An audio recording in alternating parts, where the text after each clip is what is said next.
शांति सभी का स्वागत है। परम परम स्वागत है एपिसोड नंबर 971 में। तो कैसे हैं सब भेद की आत्माएं, श्रेष्ठ आत्माएं, जागृत आत्माएं। आशा रखता हूँ सब बढ़िया होंगे, मस्त होंगे, व्यस्त होंगे। दादाजी के इस यूट्यूब चैनल पर आप सभी का भेद का परम परम स्वागत है। मैं हूँ अनंत और सभी का स्वागत करता हूँ लाइव मेडिटेशन रात को 10 से 11 में। तो आइए आप और हम मिलकर शुरू करते हैं आज का बढ़िया सा एपिसोड। तो जी टाइटल से आपको समझ में आ ही गया होगा कि कुंडलिनी शक्ति तंत्र, षट चक्र और नाड़ी चक्र के रहस्य के बारे में बात हम करने वाले हैं। तो यस, आज से बुकिंग चालू हुई है और सब धीरे धीरे बुकिंग कराइए। फटाफट कॉल पे कॉल आएंगे तो मुश्किल पड़ेगी बात करने में, सबको थोड़ा समय भी देना होता है। तो ठीक है, बहुत बहुत स्वागत है। शुरुआत हो चुकी है तो बस आगे बढ़ते हैं। आशा रखता हूँ कल का एपिसोड आखिर में जो हमने बात की थी आपने ज़रूर से आखिरी के 10 मिनट सुने होंगे। बहुत ही इम्पोर्टेंट बात हुई थी हमारी, आत्माओं से रिलेटेड बात की थी, आत्माओं की दुनिया के रिलेटेड बात की थी, बहुत ही अच्छी थी। पर आज हम सीधे टॉपिक पे आएंगे। आर्टिकल थोड़ा लंबा है तो जी बात करेंगे कुंडलिनी शक्ति तंत्र, षट चक्र और नाड़ी चक्र के रहस्य। ठीक है जी, तो देखो क्या क्या इसके ऊपर हम चर्चा करेंगे। ध्यान से सुनिएगा, आज का आर्टिकल आपको बहुत ही अच्छा लगने वाला है। कुंडलिनी की सर्वत्र व्याख्या एक ऐसी शक्ति के रूप में की गई है जिसकी तुलना किसी से नहीं की जा सकती। यह सर्वशक्तिमान की अधिष्ठाती शक्ति है, मानव जीवन का दुर्लभतम वरदान है। यह जिसको साध लेने से जन्म जन्मांतर के भाव बंधन टूट जाता है। समस्त विश्वव्यापी संसार में जो अनंत कोटि ब्रह्मांड है उनकी यात्रा इसी मानव शरीर में कराती हुई अंत में जब यह परात्पर पुरुष के वाम मार्ग में विराजती है तो मनुष्य की चेतना अपने पूर्णतम विकास को प्राप्त करती है, अर्थात अपने आत्मस्वरूप में ही अवस्थित हो जाती है। तो आत्मस्वरूप जो है, ये कुंडलिनी जो भी साधना है उसका अंतिम, कोई भी साधना होती है उसमें अंतिम तो सिर्फ आत्मस्वरूप ही आता है, राइट। आत्मस्वरूप का धारणा। अब नाड़ी चक्र, लेकिन कुंडलिनी तंत्र को समझने से पहले नाड़ी चक्र के विज्ञान को समझना अनिवार्य है। मानव शरीर में नाड़ियों की संख्या 72,000 बताई गई है। ये नाड़ियाँ पेड़ के पत्तों की अति सूक्ष्म सिराओं की भांति शरीर में रहती है।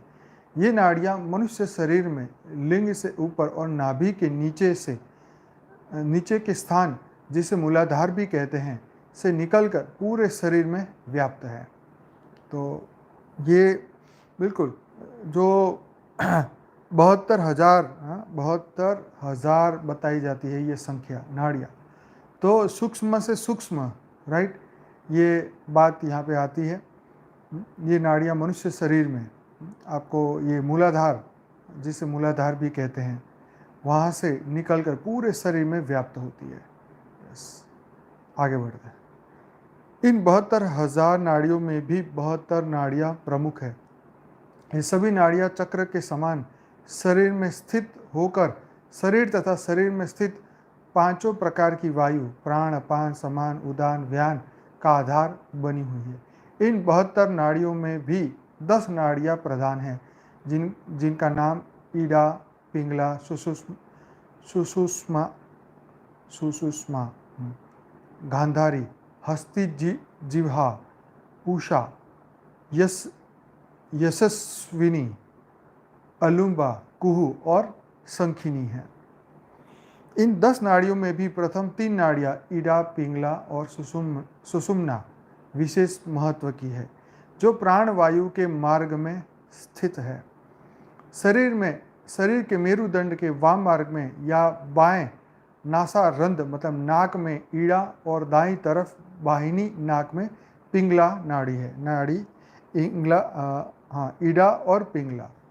मेरुदंड के बीचों बीच सुषुम्ना नाड़ी है। इन तीनों ही नाड़ियों में प्राणवायु बहती है। इसके अतिरिक्त बाईं आँख में गांधारी, दाहिनी आँख में हस्ती जिह्वा, दाएं कान में पूषा, बाएं कान में यशस्विनी, मुख में अलुम्बुषा, लिंग में कुहू और गुदा में शंखिनी स्थित है। शरीर के 10 द्वारों पर ये 10 नाड़ियाँ स्थित हैं। इनमें ईड़ा नाड़ी में चंद्र, पिंगला नाड़ी में सूर्य तथा सुषुम्ना में अग्नि देवता स्थित है। जो लोग ईड़ा चंद्र और पिंगला सूर्य नाड़ी से प्राणवायु का अभ्यास स्वरोदय शास्त्र के अनुसार निरंतर करते हैं, उनकी दृष्टि त्रैकालिक होने लगती है, यानी उन्हें भविष्य का भान होने लगता है। इन नाड़ियों के स्वर से शुभ अशुभ किसी कार्य के सिद्ध होने या बेकार जाने का ज्ञान प्राप्त किया जा सकता है। स्वरोदय शास्त्र में इनकी विस्तार से चर्चा है। सब्टल एनर्जी बॉडी प्राणा, शुभ कर्म में चंद्र या ईड़ा नाड़ी का चलना तथा रुद्र कर्म में सूर्य या पिंगला नाड़ी का चलना अच्छा माना जाता है। ईड़ा नाड़ी चलने का अर्थ है बाईं नाक से श्वास का चलना, और पिंगला नाड़ी चलने का अर्थ है दाहिनी नाक से श्वास का चलना। किसी समय कौन सी नाड़ी चल रही है इसका अनुभव आप अपनी नासिका छिद्रों के पास अपनी उंगली को ले जाकर कर सकते हैं। ऐसे करने से पता चल जाएगा अभी कौन सी चालू है। इन नाड़ियों के चलने का क्रम इस तरह से है। शुक्ल पक्ष में पहले 3 दिन तक चंद्र नाड़ी चलती है, इसके बाद 3 दिन तक सूर्य नाड़ी चलती है, फिर उसके 3 दिन तक चंद्र नाड़ी और उसके बाद 3 दिन तक सूर्य नाड़ी चलती है। इसी क्रम से शुक्ल पक्ष में नाड़ी संचालन होता है। इसी प्रकार से कृष्ण पक्ष में पहले 3 दिन दाहिना नाड़ी यानी सूर्य स्वर का उदय होता है, उसके बाद चंद्र नाड़ी का। इसी प्रकार से प्रत्येक दिन इन नाड़ियों का क्रमबद्ध उदय एवं अस्त होता है। इन समस्त नाड़ियों का संचालन करने वाली शक्ति ही कुंडलिनी शक्ति है। कुंडलिनी शक्ति मूलाधार चक्र के नीचे सर्प की भांति 3.5 कुंडली मारकर सोई हुई है। कहते हैं कि यह सोई हुई कुंडलिनी शक्ति जब पहली बार जागती है तो शरीर में भूकंप सा एहसास होता है। यद्यपि प्रत्येक साधक के अपने स्वतंत्र निजी अनुभव हो सकते हैं, लेकिन शरीर उस समय विचित्र पीड़ा के दौर से गुजरता है। एक ऐसा अनुभव जैसे पहले कभी ना हुआ हो।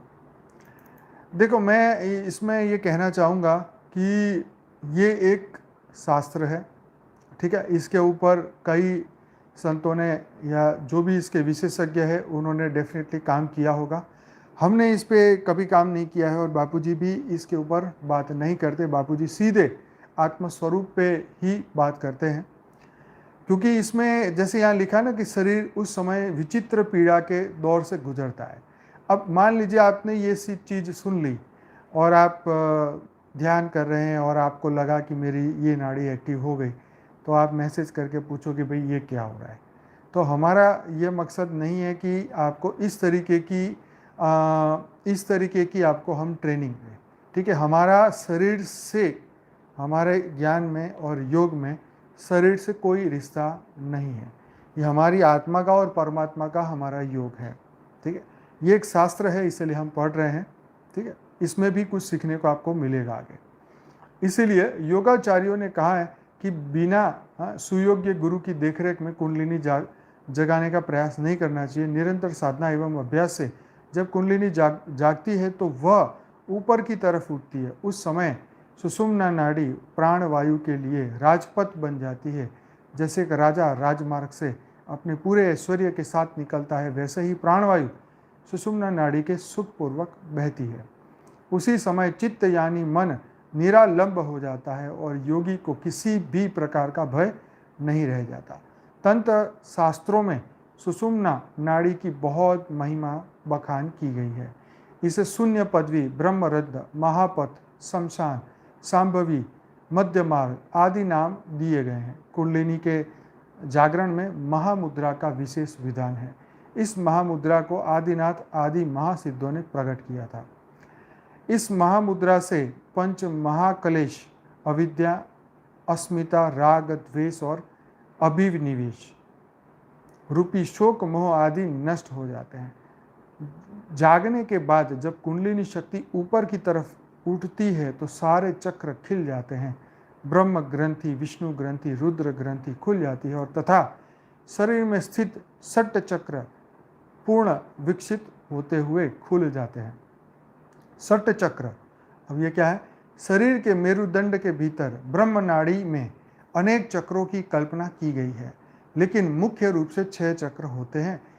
इन 6 चक्रों के नाम मूलाधार, स्वादिष्ठान, मणिपुर, अनाहत, विशुद्ध और आज्ञा चक्र है तथा इनके स्थान क्रमशः योनि, लिंग, नाभि, हृदय, कंठ और भूमध्य है। इन 6 चक्रों के अलावा एक 7वां चक्र होता है जिसे सहस्त्रार चक्र कहते हैं। यह चक्र मस्तिष्क में पीछे की तरफ सबसे ऊपर होता है। यहीं पर परात्पर पुरुष सहस्त्र पंखुड़ियों वाले कमल पर बैठा है। आदि शंकराचार्य के सौंदर्य लहरी के अनुसार कुंडलिनी शक्ति का जागरण ब्रह्मरंध्र सुषुम्ना नाड़ी में स्थित 6 चक्र का भेदन करके किया जा सकता है। हमारी शरीर को प्रभावित प्रारंभ के 5 चक्र मूलाधार, स्वादिष्ठान, मणिपुर, अनाहत, विशुद्ध ही करते हैं। इनके अधिपति क्रमशः पृथ्वी, अग्नि, जल, वायु और आकाश है। आज्ञा चक्र महत्वतः द ग्रेट ग्रैंड मास्टर से संचालित और मन यानी संस्कारों को प्रभावित करने वाला है।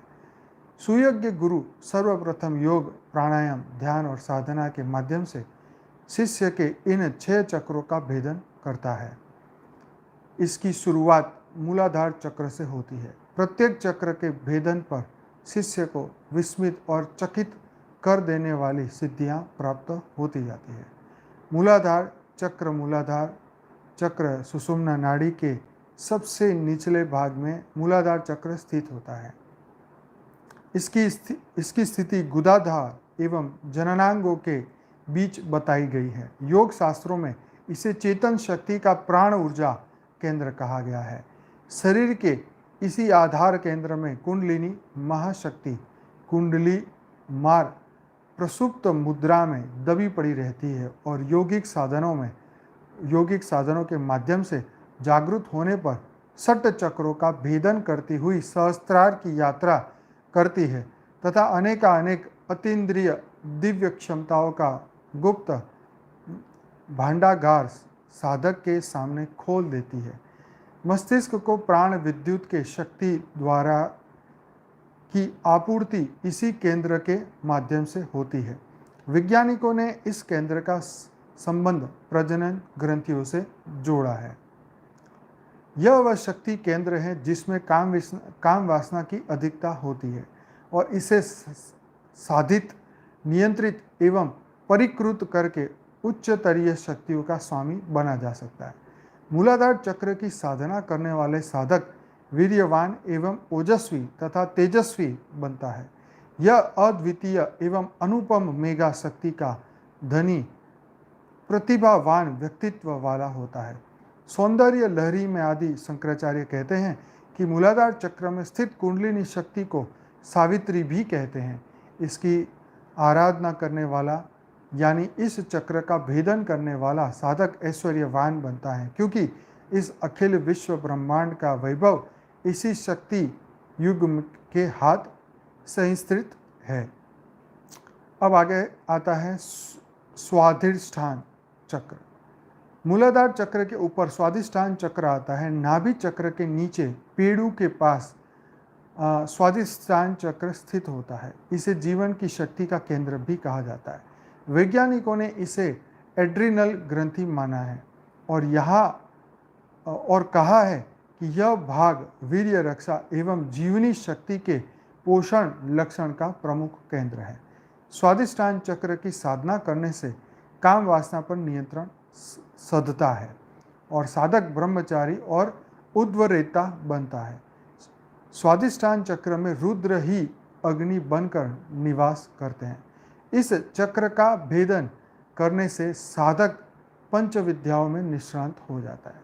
वह अपने स्थूल और सूक्ष्म शरीर में व्याप्त समस्त दैहिक और दैविक दोषों को नष्ट करने में सक्षम हो जाता है। अब आता है मणिपुर चक्र। स्वादिष्टान चक्र के ऊपर मणिपुर चक्र आता है।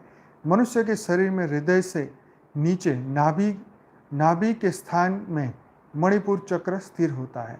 प्राण ऊर्जा का केंद्र होने के कारण वैज्ञानिकों ने इसे सोलर प्लेक्सिस और पाचन संस्थान से जुड़े होने की वजह से इसे एपिगैस्ट्रियल प्लेक्सिस नाम दिया है। इसका संबंध शरीर में स्थित पैंक्रियास की ग्रंथि तंत्र से भी होता है। शरीर वैज्ञानिकों ने अपनी रिसर्च से निष्कर्ष में यह बताया कि नाभि स्थान में स्थित चैतन्य केंद्र का संबंध स्नायु तंत्र से होता है। इसमें स्नायु तंत्र का जाल बिछा होता है और मस्तिष्क की भांति इसमें भी एक लिबलिबा सा भूरा पदार्थ, जिससे ग्रे मैटर भी कहते हैं, भरा हुआ होता है। इस केंद्र को एड्रोमिनरल ब्रेन की संज्ञा दी गई है और बताया गया है कि चेतना शक्ति का यह वह प्रमुख केंद्र जिसकी साधना करने से शरीर में प्राण ऊर्जा या तेजस शक्ति का अभिर्वंदन और पाचन संस्थान का शुद्धिकरण होता है। मणिपुर चक्र की साधना करते हुए इस चक्र का भेदन करने वाला साधक उस दिव्य शक्तियों के साथ अपना संबंध बना लेता है, जो उसकी मानसिकता, तेजस्वी और समर्थता की दिव्य ज्योति को विश्व आकाश में बिजली की तरह चमकाता है, अर्थात प्रकाशित करती है। सबसे बड़ी बात, इस चक्र का भेदन करने पर साधक काम बीज का रहस्य जान लेता है और काम बीज का रहस्य जानने से उसके लिए सांसारिक सुखों की कमी नहीं रहती। देखो, ये बात मैं यहाँ जरूर से कहना चाहता हूँ कि ये जितनी भी चक्रों की यहाँ बात होती है, ये सभी फिजिकल नहीं है कि भाई कोई सोचे कि ऑपरेशन करके उसको खोल के देखे कैसा है, तो ये सब विजिबल नहीं है, ये सूक्ष्म है, ठीक है, और इसीलिए ये विजिबल नहीं है, ठीक है। ये इसको आप कुंडलिनी या इस चक्रों के ऊपर जब भी आप फोकस कर रहे हैं तो आपको हमेशा से याद रखना है कि यम नियम जो भी प्राणायाम, प्रत्याहार, धारणा, ध्यान और समाधि जो पतंजलि जी ने ये बताए हैं, राइट, इसको फॉलो करना अत्यंत इम्पॉर्टेंट है, मोस्ट इम्पॉर्टेंट। इसके बिना जो है जब तक आप उसको फॉलो नहीं करोगे इसका कोई मतलब नहीं है, ठीक है। तुम खून करके आओ, तुम लड़ाई झगड़े करके आओ, तुम गालियाँ दे के आओ और फिर तुम कहो जी मैं तो आज ये साधना करने वाला हूँ, तो ये कुंडलिनी या कोई भी चीज़ वो काम करेगी नहीं। यम और नियम पहले ही ये दो चीज़ें आ जाती है जहाँ पर साधक को हर बुरे चीज़ों से के बारे में सोचना और करने से आपको रिस्ट्रिक्शन है, आप उसमें वो नहीं कर सकते। यस, तो ये समझना ज़रूरी है। ये हम इसको पढ़ इसलिए रहे हैं कि इसमें से जो अच्छी चीज़ निकल के आए वो हमें समझनी चाहिए। नहीं तो कोई आपको पूछेगा कि भाई इस चक्रों के बारे में जानते हो, तो आप उसको बता सके कि हाँ भाई हम जानते हैं, राइट। अब आता है अनाहत चक्र। मणिपुर चक्र के बाद अनाहत चक्र आता है। अनाहत चक्र को मनुष्य के हृदय स्थान में स्थित चेतना शक्ति का भावना प्रदान केंद्र माना गया है। शरीर विज्ञानियों के इसी थाइमस ग्लैंड के आसपास स्थित माना है। मनुष्य के मस्तिष्क में स्थित चेतना ज्ञान, बुद्धि और तर्क प्रदान होती है। वही मनुष्य के हृदय में स्थित चेतना का संबंध संवेदनाओं से होने के कारण मनुष्य दुख सुख के छोटे बड़े थपेड़े से उद्वेलित और आनंदित होता रहता है। अनाहत चक्र की साधना करने अर्थात अनाहत चक्र पर ध्यान केंद्रित करने से यह जागृत होने लगता है। फिर हृदय में द्वंद्व की स्थिति समाप्त हो जाती है और व्यक्ति के जीवन में अनिर्वचनीय आनंद का साम्राज्य छा जाता है। अनाहत चक्र की साधना जीवन मृत्यु के वास्तविक रहस्य को खोलती है और उससे छुटकारा पाने का मार्ग बताती है। अनाहत चक्र को भेदने के साधक में नीर क्षीर विवेक कर सकने की क्षमता का विकास होता है। देखो एक बात है, जब भी कोई भी गुरु जब इस बारे में बताएगा तो ये इन चक्रों के ऊपर बहुत ज़्यादा मतलब उसकी बहुत पॉजिटिव बात करेगा, ताकि आप इससे सीखें या उनसे। हाँ, लेकिन जब तक आपको आत्मा का ज्ञान नहीं है, इस चक्रों का क्या करेंगे, राइट। आत्मा के ज्ञान के बाद ही ये सब शुरू होता है, क्योंकि इन चक्रों में पावर कहाँ से आती है, आत्मा से आती है, ठीक है। जहाँ मन बुद्धि संस्कार की बात आती है तो वो कहाँ से उनको पावर मिलती है, तो आत्मा से मिलता है। और आत्मा के रिलेटेड ज्ञान बहुत ही कम लोगों के पास है, इसीलिए वो इसी तंत्र में जो है इसी में ही बुद्धि लगा के रखते हैं और लोगों को यही समझाते हैं कि भाई इसमें फोकस करो, यहाँ पे गले में ये चक्र है तो इस पर तुम्हें गले के रोग है तो आप इसके ऊपर फोकस करो कि भी आपका यहाँ एक चक्र दिखाई दे रहा है, आप उसको पावरफुल करते जा रहे हैं तो गले से रिलेटेड आपके प्रॉब्लम सॉल्व हो गए। फिर आप अगर आपके पेट के प्रॉब्लम है तो उससे रिलेटेड जो चक्र है उसके ऊपर फोकस करिए, उसमें एनर्जी आ रही है। तो इस तरीके से आपको अलग अलग शरीर के जो भी प्रॉब्लम्स है उससे रिलेटेड चक्रों के ऊपर ध्यान लगाया जाता है। मूल बात यह है कि अगर हम अपनी आत्मा की शक्ति का पावर जो है ये महसूस करें कि आत्मा के अंदर से जो सीधी शक्तियाँ, प्योर वाइट लाइट जो पूरे शरीर में जा रही है, जैसे बोला ना 72,000 नाड़ियाँ हैं, तो 72,000 जो सूक्ष्म नाड़ियाँ हैं उनमें ये आत्मा की शक्ति प्रवाह होती होती होती शरीर के जो भी हिस्से में जहाँ पर भी आपको लगता है कि यहाँ एनर्जी कम है या यहाँ पे ब्लैकआउट है, यहाँ पे कोई रोग है, शोक है, चिंता है, टेंशन है, तो पूरे शरीर में जैसे कहते हैं ना गैस घूमती रहती है, तो इस तरीके से नेगेटिव जो विचारों की जो एनर्जियाँ हैं वो भी पूरे शरीर में कहीं ना कहीं होती है, घूमती रहती है, राइट। और उसके सेल भी एक जगह इकट्ठे हो जाते हैं, नेगेटिविटी के सेल इकट्ठे हो जाते हैं, फिर वो कोई बीमारी के रूप में सामने आते हैं। तो आपको यही इमेजिन करना है कि आपकी प्योर वाइट लाइट की जो एनर्जी है समस्त 72,000 नाड़ियों से पूरे शरीर के एक एक सेल तक जा रही है और हर सेल प्योर होता जा रहा है, हर सेल के अंदर परम प्रकाश आ रहा है, परम लाइट आ रही है, पूरे शरीर में सूक्ष्म शरीर में नेगेटिविटी खत्म हो रही है, क्योंकि स्थूल शरीर को सूक्ष्म शरीर चलाता है। सूक्ष्म शरीर को हम प्योर पावर, परम लाइट, परम प्रकाश अपने सूक्ष्म शरीर में लाते हैं। हम अपने कारण शरीर को भी परम लाइट से भरते हैं ताकि उसका रिफ्लेक्शन सूक्ष्म शरीर में है और सूक्ष्म शरीर का रिफ्लेक्शन स्थूल शरीर में है।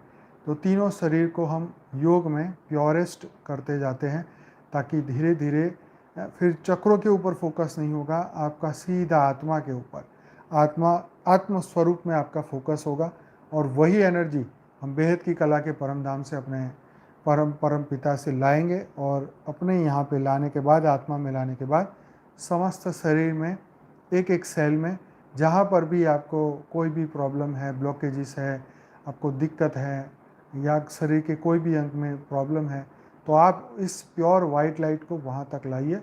वहाँ पर सूक्ष्म एनर्जी जहाँ पे इकट्ठी हुई है वहाँ पे प्योर वाइट लाइट डालिए और वहाँ पे धीरे धीरे धीरे सभी सेल को परम प्रकाश दीजिए, परम शांति के वाइब्रेशन दीजिए और पूरे शरीर को धीरे धीरे धीरे निरोगी बनाइए। तो ये अपने अंदर से शुद्धिकरण और स्थूल, सूक्ष्म और कारण का शुद्धिकरण के लिए है, राइट। तो ये आप इस तरीके से जब भी आपका मन करे तो आप ये कर सकते हैं। अब आगे इसी में बढ़ते हैं कि अनाहत चक्र को भेदने से साधक में निरक्षीर विवेक कर सकने की शक्ति का विकास होता है, अर्थात अनुचित का त्याग और उचित को ग्रहण कर सकने की स्वाभाविक प्रवृत्ति का विकास हो जाता है।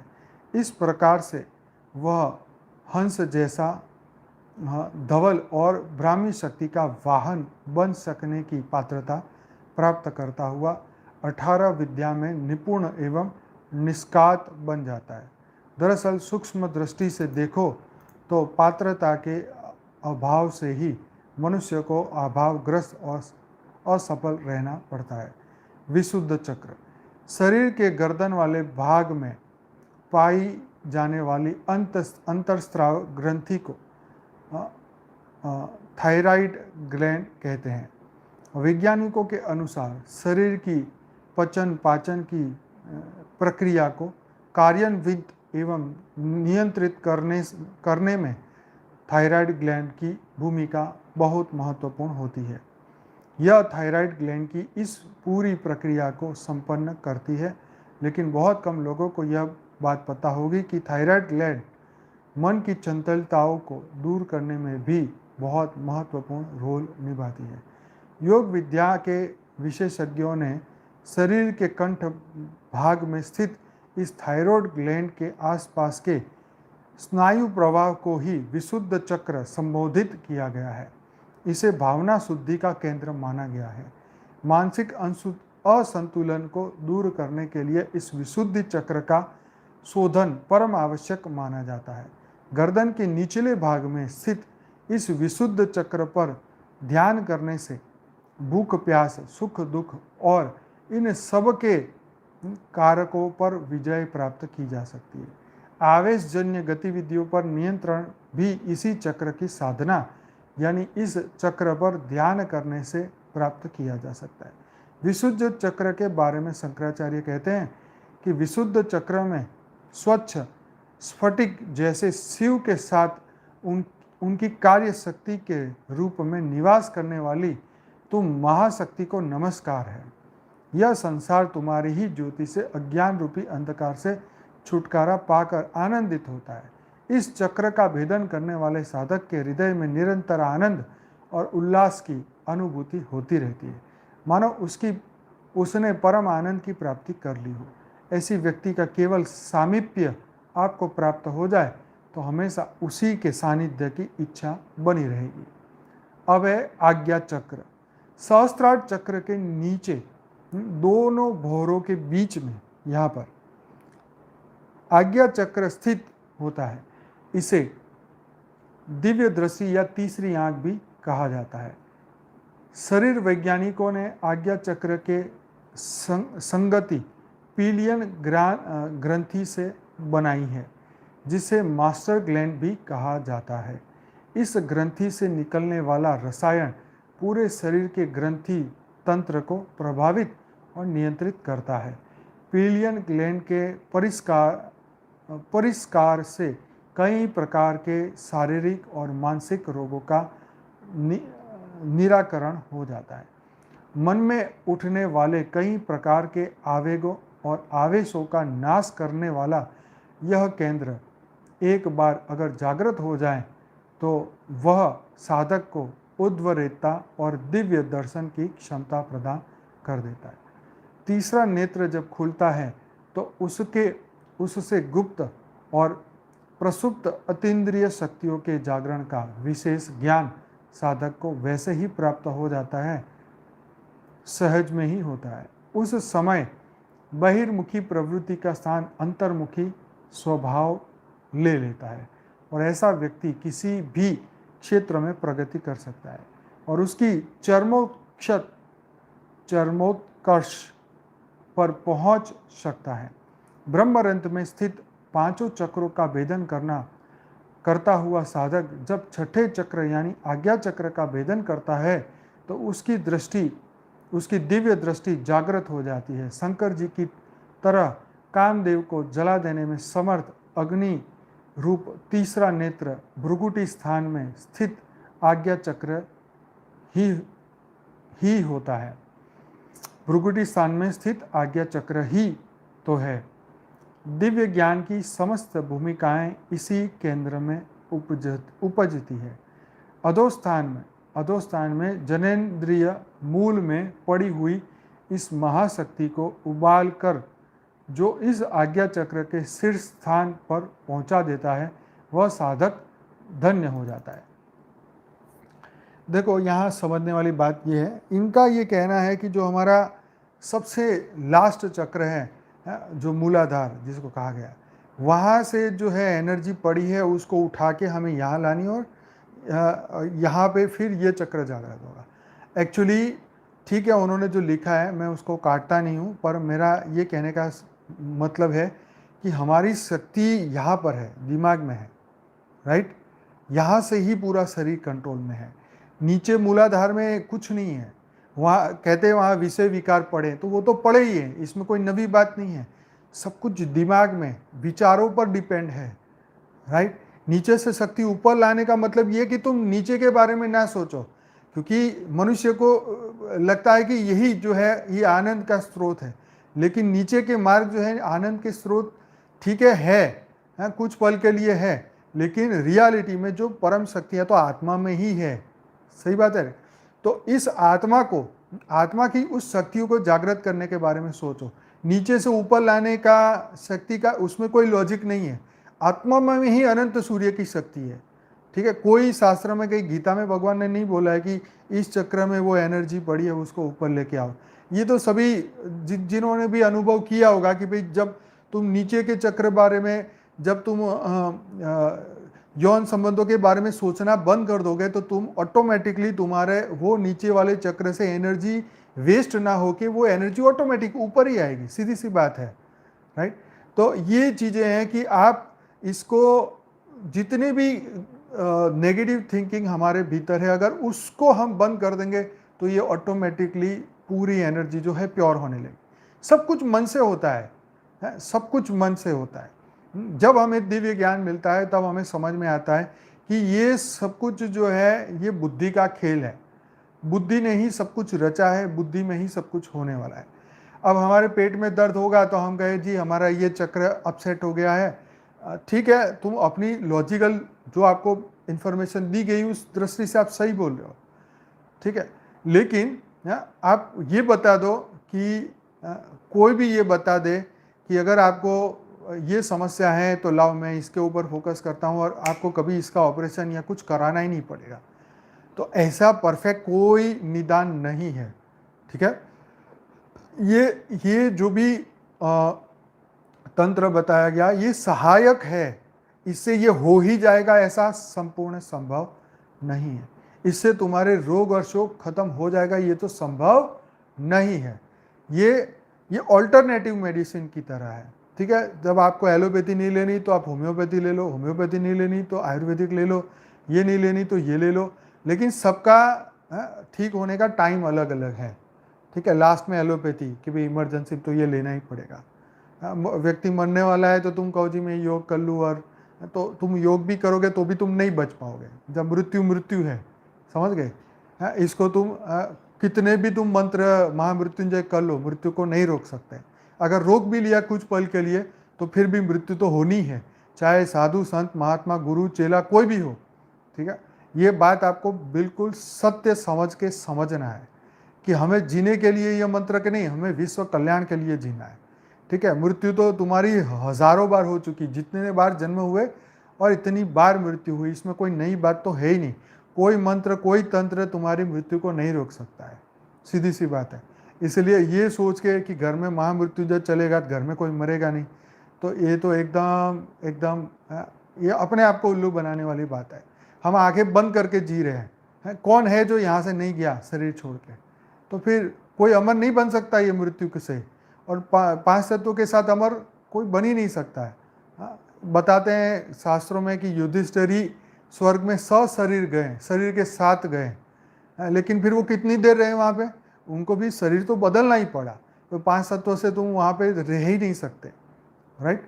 तो ठीक है वो गए थे, लेकिन वो शरीर वहाँ पे ऑटोमेटिक बदल जाएगा, क्योंकि वहाँ पांच तत्वों का शरीर अपने आप ही रह ही नहीं सकता, वो बदलना ही पड़ता है। टेम्पररी तुम जा सकते हो, लेकिन परमानेंट वहाँ पांच तत्वों का मनुष्य वहाँ रह ही नहीं सकता, वो उसके लिए बना ही नहीं है। वो तो तुम स्पेस में जाओगे तो भी शरीर एकदम फट जाएगा, खींच जाएगा चारों ओर, मतलब ये पूरा उसको संभालना पड़ता है। तो इसलिए ये शरीर कोई अमर नहीं है, और इसके लिए अमर बनने के लिए तो कितने लोगों ने महान पुरुषार्थ किया, कितने राक्षसों ने कितना तपस्या की, लेकिन किसी ने भगवान ने किसी को इस शरीर से अमर नहीं बनाया। भगवान ने खुद को ही अपने रूपों को नहीं बनाया तो फिर किसको बनाएंगे बताओ? तो इस बात को समझना है। पर क्या है कि हमारी अधूरा ज्ञान होने के कारण हमारी बुद्धि इसी में ही लग जाती। अब सहस्त्रार चक्र, इन सब चक्रों के ऊपर मनुष्य शरीर के कपाल के ऊर्ध्व भाग में स्थित सहस्त्रार चक्र के बारे में शंकराचार्य जी कहते हैं कि विद्युत धारा की तरह इन 6 चक्रों से होती हुई ऊपर सहस्त्रार कमल में तुम जा विराजित हो। सूर्य, चंद्र और अग्नि, ईड़ा, पिंगला, सुषुम्ना तुम्हारी कला पर आश्रित है। मायातीत हो, मायातीत जो परात्पर महापुरुष है, तुम्हारी ही आनंद लहर में स्नान करती है। इन 6 चक्रों के भेदन के दौरान प्राणवायु ब्रह्मरंध्र अर्थात सुषुम्ना नाड़ी में ही गति करता है। इन 6 चक्रों के भेदन के पश्चात गुरु अपने साधक शिष्य से वो साधना करवाता है जो उस महासर्पिणी परम शक्ति कुंडलिनी को जागृत करते हैं। भाई मैं यहाँ पर यही कहूँगा कि इसके ऊपर ये हम पढ़ाई सीख रहे हैं, पढ़ रहे हैं, पर हमारा ये मकसद नहीं है कि आप ये चीज़ें करो, ठीक है। हाँ, यस, ज्योति भाई लिख रहे हैं, ज्योति प्रकाश जी, ट्रेमेंडियस रेडिएशन है स्पेस में। तो हाँ, रेडिएशन, वो जब रेडिएशन के बारे में मुझे बता रहे थे, तो जब उनकी ड्यूटी थी जहाँ पे ये परमाणु ऊर्जा से इलेक्ट्रिसिटी बनती है, वहाँ पर जब उनकी ड्यूटी थी तब वो उनके बारे में बता रहे थे। तो मैं हैरान हो रहा था कि रेडिएशन के बारे में जब वो बता रहे थे, बड़ी गजब की वो चीज़ें हैं। रेडिएशन दिखता नहीं है पर गजब का होता है। मतलब उन्होंने जो बताया कि शरीर के अंदर के एक एक सेल जो है वो गलने लग जाते हैं वो रेडिएशन से।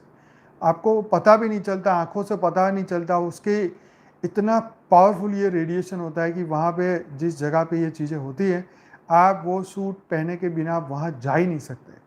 और ये मतलब ऐसे ही देखो कैसे कैसे तत्व हैं इस धरती लोक पे, राइट, जो आंखों से दिखते नहीं है पर बड़ा गजब का है।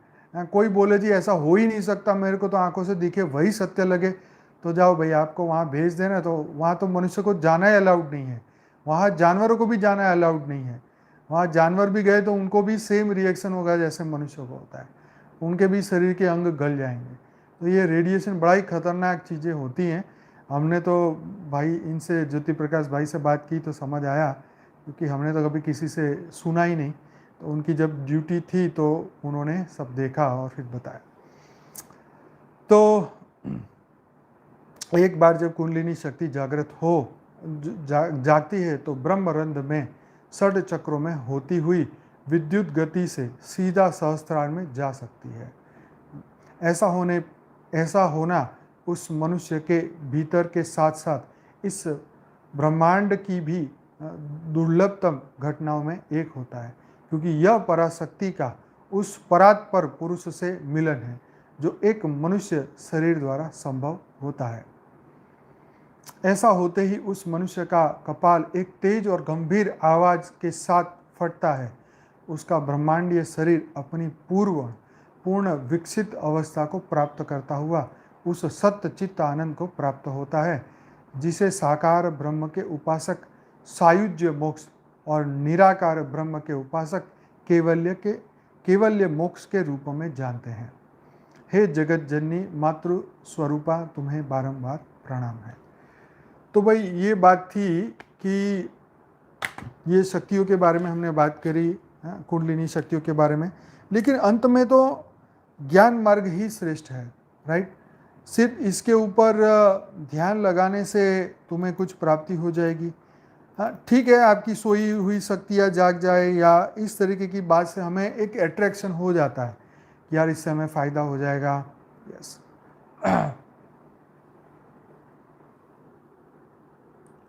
आज की बहुत से लोगों को यूएफओ दिख रहा है, ऐसा क्यों?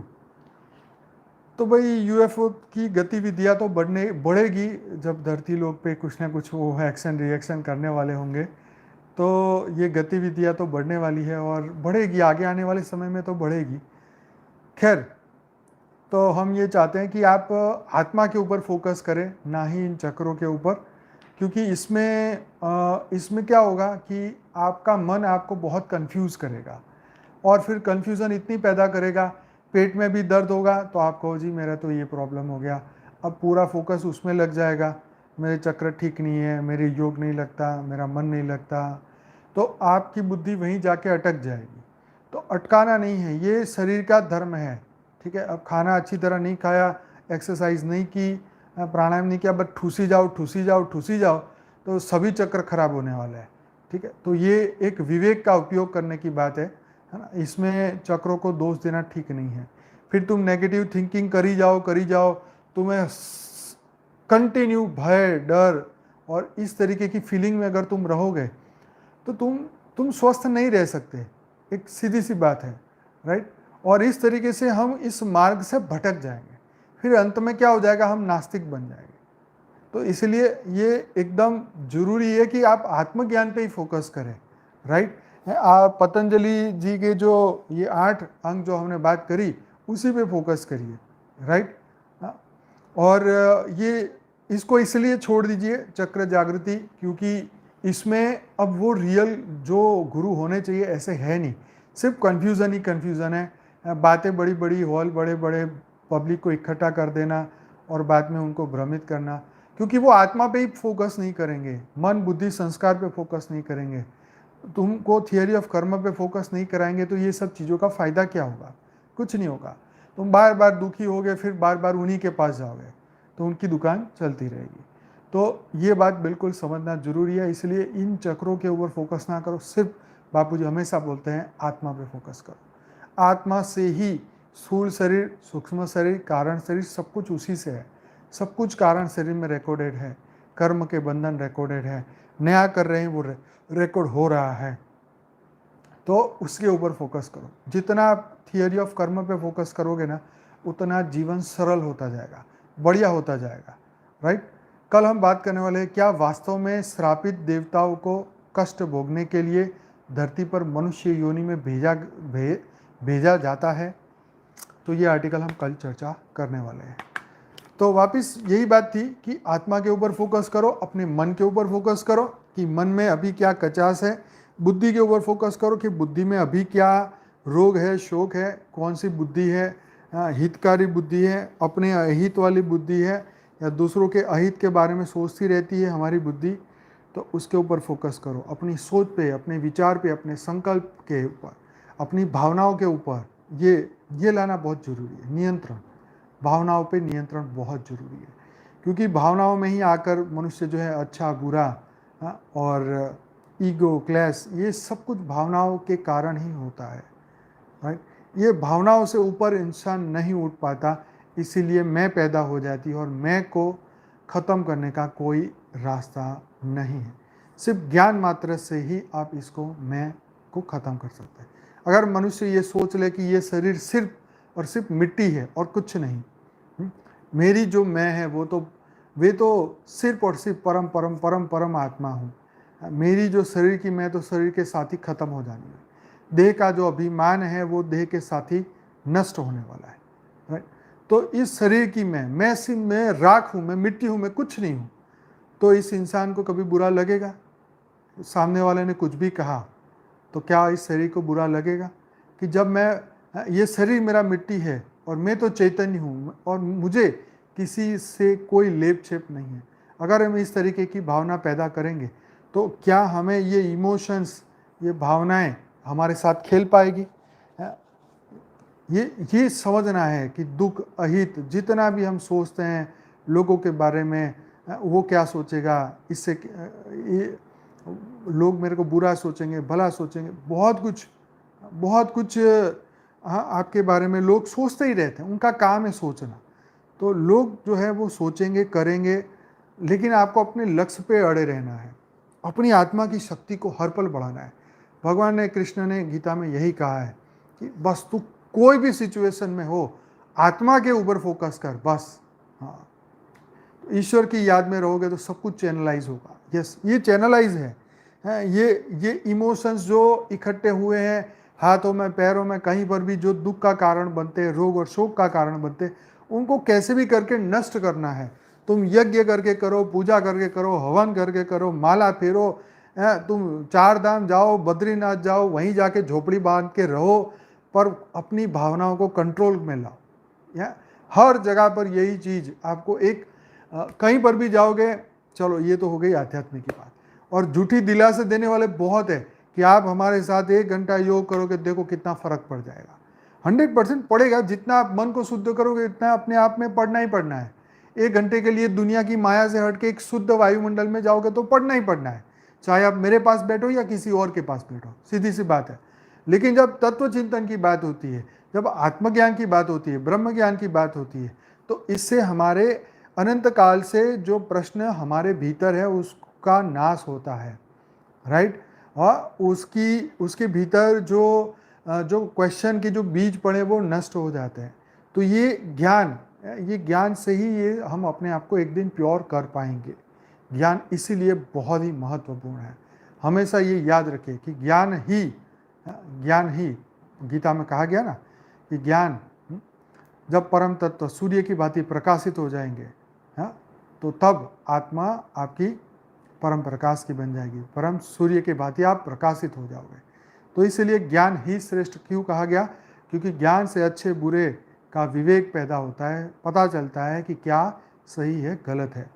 तो चलिए इसी के साथ आज का एपिसोड समाप्त करते हैं। अगर वीडियो अच्छा लगा है तो ज़रूर से लाइक करिए और डेली हमसे जुड़िए, सीखिए, समझिए, आत्मा का कल्याण करिए। टॉपिक बहुत लंबे हैं, सब्जेक्ट बहुत बड़े हैं, लेंथी है, समझने में टाइम देना पड़ेगा।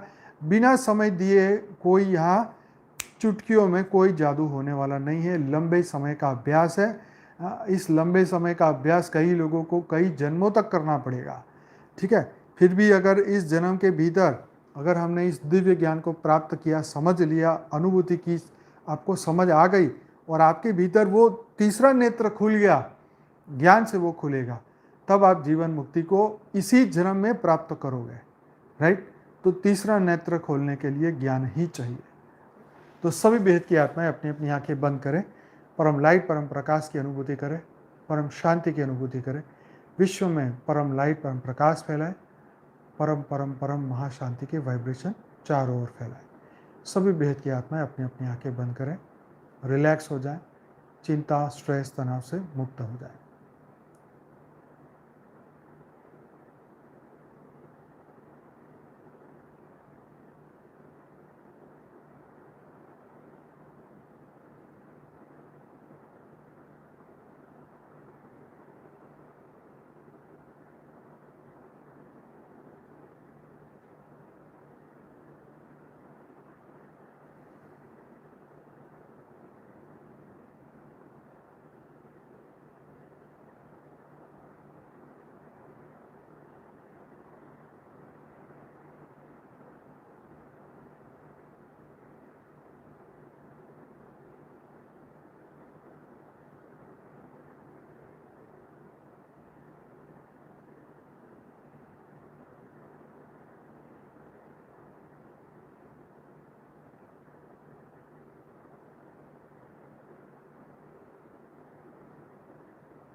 सभी बेहद की आत्माओं का दिल से धन्यवाद, कोटि कोटि धन्यवाद। मिलते हैं कल रात को 10 बजे। बेहद की परम शांति, बेहद की परम शांति।